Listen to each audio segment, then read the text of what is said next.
एक आजोबा उकिरड्यावरती मला खूप दुरून पडलेले दिसले.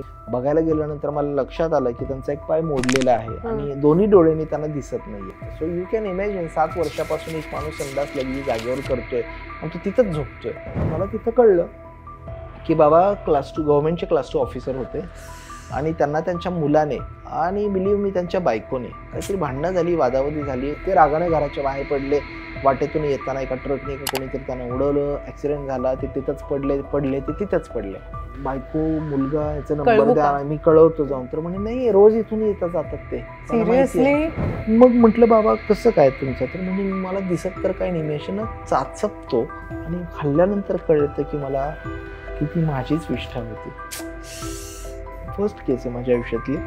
त्यांना रस्त्यावरतीच आंघोळ पांघोळ घातली, त्यांना तिथून उचललं, पहिल्यांदा हॉस्पिटलमध्ये ॲडमिशन करून त्यांच्या पायाचं केलं, त्याच्यानंतर त्यांच्या डोळ्यांचं केलं. एक विजय फळणीकर नावाचे खूप मोठी व्यक्ती आहे, मला सिनियर आहेत.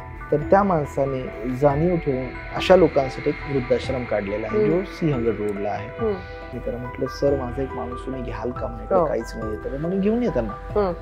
तुम्हाला सांगतो ताई, 7व्या का 8व्या दिवशी मला विजय फळणीकर सरांचा फोन आला की अरे अभिजित, तू आणलेला माणूस गेला. गेला म्हणजे गेला? गेला.